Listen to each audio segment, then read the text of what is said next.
क्या आपने कभी सोचा है किस इंडियन ऑर्गेनाइजेशन के पास सबसे ज्यादा प्रॉपर्टी है, यानी सबसे ज्यादा जमीन किस ऑर्गेनाइजेशन के पास है? भारत में सबसे ज्यादा जमीन इंडियन रेलवेज के पास है, दूसरे नंबर पर है भारतीय सेना और तीसरे नंबर पर है वक्फ बोर्ड। ऐसा माना जाता है कि वक्फ बोर्ड के पास इतनी जमीन है कि अगर सबको एक साथ मिला दिया जाए तो दिल्ली जैसे कम से कम 3 शहर बसाए जा सकते हैं। अब आप इसी से अंदाजा लगा लो कि वक्फ बोर्ड के पास कितनी ज्यादा जमीन है। अगर एरिया के हिसाब से देखा जाए तो वक्फ बोर्ड के पास टोटल 9,40,000 एकड़ जमीन है। और अब इसी वक्फ बोर्ड की जमीन को लेकर पार्लियामेंट में एक नया बिल आ रहा है जिसको लेकर पूरे देश में हंगामा मचा हुआ है। The Narendra Modi government introduced the Waqf Amendment Bill in the Lok Sabha on Thursday. The bill sparked an angry debate, with the opposition parties calling it an assault on the constitution. Sir, fundamentally this is an attack on constitution. आप दुश्मन हैं मुसलमानों के, उसका सबूत ये bill है। We found out about this bill from the media. So is this the new way of this government working? कि पहले मीडिया को बताएंगे फिर पार्लियामेंट होगा।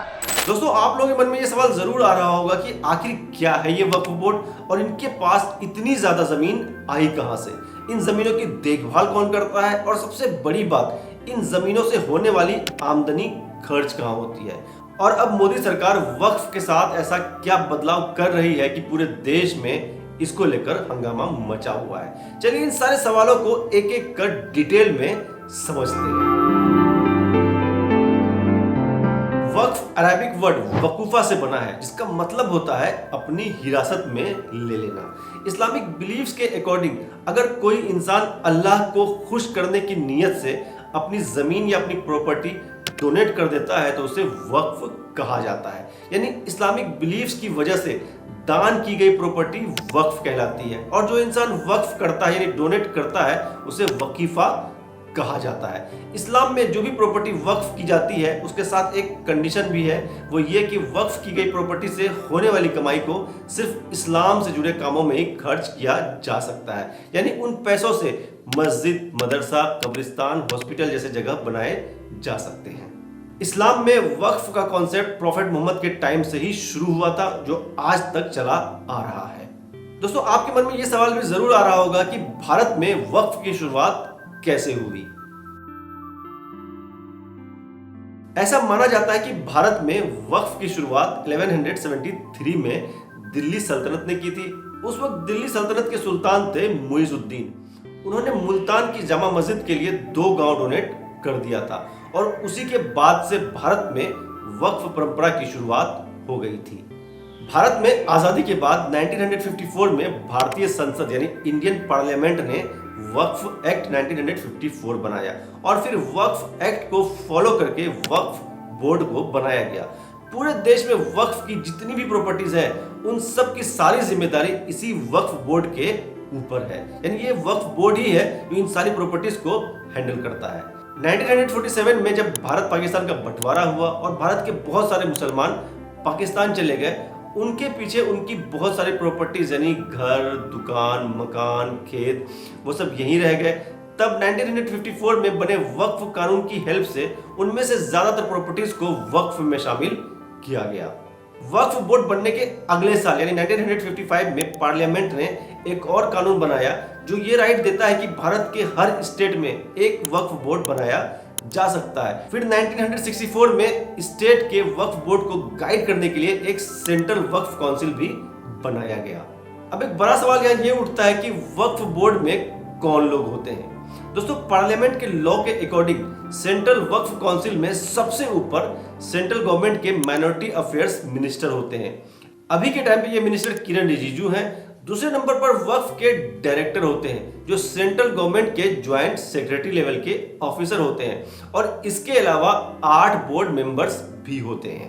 वक्फ बोर्ड को लेकर कई बार ये सवाल भी उठता है कि कितना पावरफुल है ये ऑर्गेनाइजेशन, इनके पास कोई पावर सच में है भी या नहीं।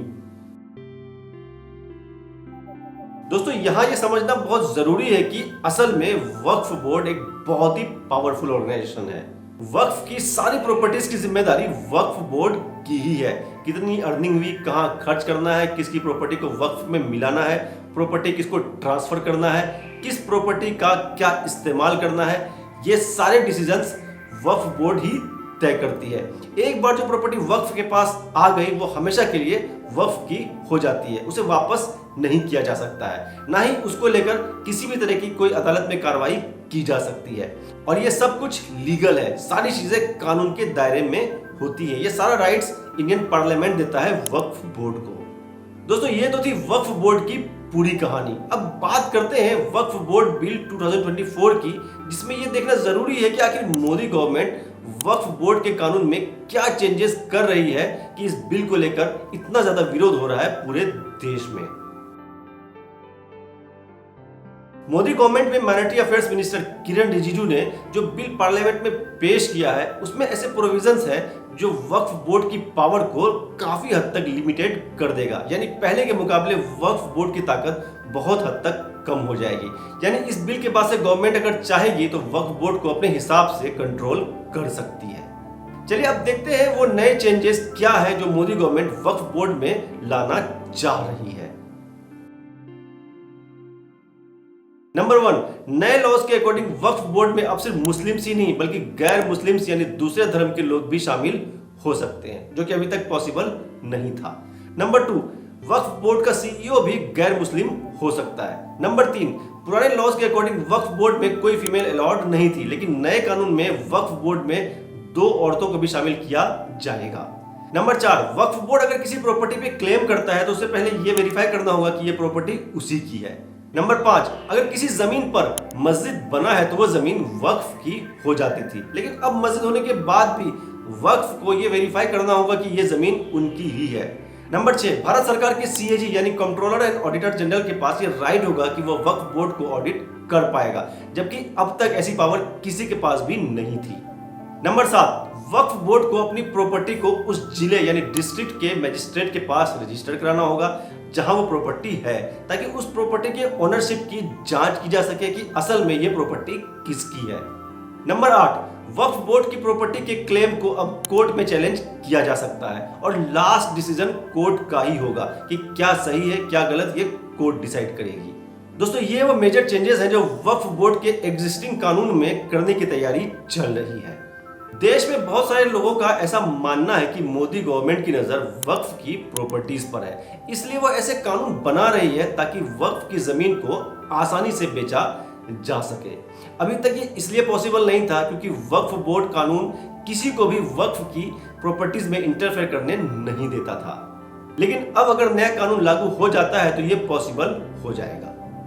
दोस्तों आने वाले कुछ दिनों में ये पता चल जाएगा कि नया बिल पास होता है या नहीं, और अगर पास हो जाता है तो उसके क्या सर्कमस्टांसेस होते हैं ये वक्त के साथ हमें देखने को मिल जाएगा। ऐसे और भी इंफॉर्मेटिव वीडियोस देखने के लिए सब्सक्राइब करें मेरे चैनल नजर जॉर्डन को।